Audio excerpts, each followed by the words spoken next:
Bonjour à toutes et bonjour à tous. J'espère que tout le monde se porte bien chez vous, que vous portez bien, que vous arrivez à rester actif pendant cette période qui risque de durer encore un petit bout de temps.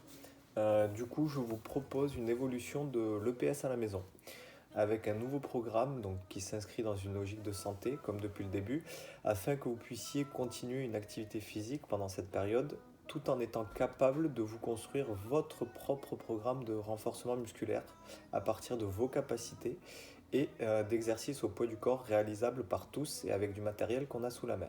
Donc des exercices qu'on a déjà vus précédemment et puis des nouveaux. Du coup, sommaire de cette petite vidéo de présentation. Donc présentation du nouveau programme de PS à la maison, des documents que je vais vous transmettre par Pronote, du rôle de l'échauffement et de la récupération ainsi que de l'hydratation et de comment rendre le travail. Du coup, ce nouveau programme de PS à la maison a pour objectif de vous permettre de construire votre propre programme de renforcement musculaire. Pour ce, on va travailler 4 familles de chaînes musculaires. Les bras, les jambes, le tronc et tout le corps. Chaque famille sera divisée à chaque fois en 4 exercices. Du coup, il y aura 16 exercices en tout. Et chaque exercice sera décliné en 5 niveaux de difficulté. Pourquoi 5 niveaux de difficulté? Parce que je me suis adapté à vos retours. D'ailleurs, je vous en remercie. Et par rapport à ce que vous m'avez renvoyé, du coup, j'ai estimé qu'il fallait absolument avoir un panel un petit peu plus large, d'où les 5 niveaux de difficulté. Je vous présenterai une vidéo par exercice qui sera réalisée pour vous montrer la posture et les mouvements à faire, et ce en toute sécurité pour chacun des 5 niveaux. Il y aura donc 16 vidéos en tout, avec 4 exercices par famille qui seront donc déclinés en 5 niveaux de difficulté.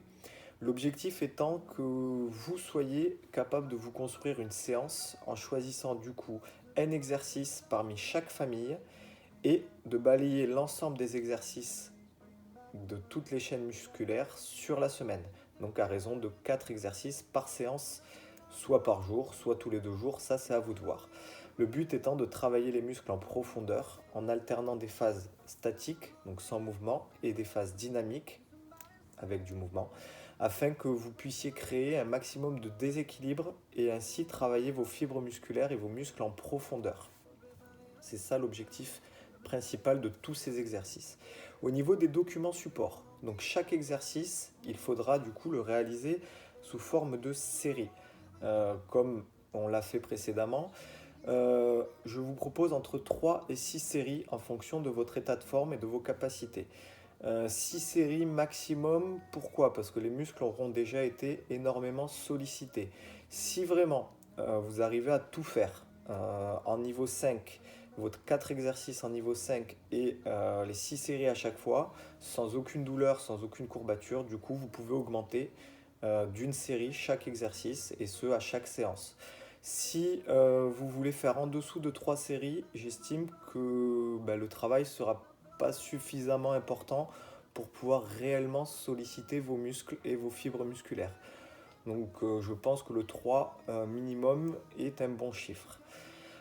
Du coup, au niveau des documents, vous en aurez 4. Il y aura 4 feuilles que je vous mettrai sur Pronote pour les 4 familles de chaînes musculaires. Donc les bras, les jambes, le tronc et l'ensemble du corps. Chaque exercice donc, sera nommé, donc il y aura 4 exercices, et décliné en 5 niveaux. D'accord? Donc vous aurez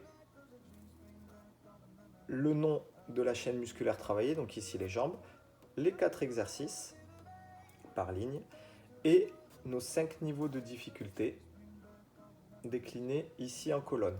Et à chaque fois, en dessous, vous avez le nombre de répétitions à réaliser, qui sera soit en nombre de répétitions, soit en durée en secondes de maintien de la position à tenir.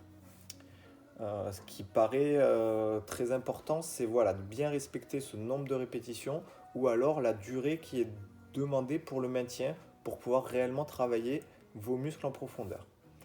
L'important aussi sera de bien s'échauffer, de bien récupérer et de bien s'hydrater. Comme à chaque fois, un échauffement est indispensable, comme pour tout cours de PS, Vous pouvez le faire comme je vous l'ai proposé la semaine dernière avec le flash mob, mais vous devez peut-être en avoir marre si vous le faites à chaque fois. Ou alors, ben, vous trottinez, si vous avez la chance d'avoir un jardin, vous pouvez trottiner dans le jardin ou même trottiner sur place avec des montées de genoux, des talons-fesses, tous les éducatifs que l'on fait en cours de PS pendant une durée de 4 à 5 minutes. Comme je vous l'ai dit, la récupération est très très importante. Entre les séries d'un même exercice, je vous propose entre 30 secondes et 2 minutes maximum, en fonction de votre état de forme et de votre ressenti. En dessous de 30 secondes, vous ne laisserez pas votre corps récupérer, ça risque d'être dangereux, vous pouvez vous blesser. Au-dessus de 2 minutes, je pense que c'est trop, et ça veut dire que si vous n'êtes pas capable de repartir à 2 minutes, vous devez descendre de niveau, c'est que le niveau est trop élevé pour vous. Donc ça, c'est entre les séries pour un même exercice. Entre chaque exercice, vous pouvez faire entre 2 à 3 minutes de repos maximum, pour la même logique. 3 minutes au-delà, vous devez descendre le niveau de l'exercice, ça veut dire qu'il est trop élevé pour vous. Donc entre chaque 4 exercices, 2 à 3 minutes de récupération, c'est suffisant. Si vous avez des courbatures, ce qui risque d'être le cas, si elles sont entre 24 et 48 heures, 1 à 2 jours, c'est tout à fait normal. Vos fibres musculaires ont travaillé, ont besoin de se reconstituer, du coup c'est normal. Si par contre vous ressentez une douleur intense ou supérieure à 48 heures, donc 2 jours, dans ces cas-là, il faut absolument que vous diminuiez le niveau. Ça veut dire que l'intensité a été trop élevée et vous risquez soit de vous blesser, soit de vous dégoûter, et du coup de plus faire de sport, c'est pas l'objectif. Et dernièrement, très important, l'hydratation entre chaque exercice, entre chaque série et à la fin de la séance. Une bonne hydratation permet une meilleure récupération. Dernièrement, comment rendre votre travail? Je vous propose de l'écrire. Vous écrivez votre programme, séance par séance, jour par jour, et de faire un bilan à la fin de la semaine et de me l'envoyer en photo, en mail ou en écrit. Je vous ai fait un exemple, donc semaine 1. Pour le lundi, dans la catégorie des bras, j'ai fait des dips en niveau 2, j'ai fait des fentes en niveau 3, j'ai fait au niveau du tronc, la planche frontale en niveau 3 et sur l'ensemble du corps des burpees en niveau 2. À vous de voir comment vous vous organisez. L'idée est que vous puissiez me faire un compte rendu à la fin de la semaine, que je puisse voir ce que vous avez fait. Du coup, petit résumé pour ceux que j'ai perdus. L'objectif, donc, se créer un programme adapté à vos capacités, séance par séance, pour préserver une activité physique, votre santé et votre morale pendant cette période qui risque d'être encore compliquée. Merci à tous, je vous souhaite un bon confinement, le meilleur possible. Prenez soin de vous et de vos proches, restez chez vous et puis du coup bon sport.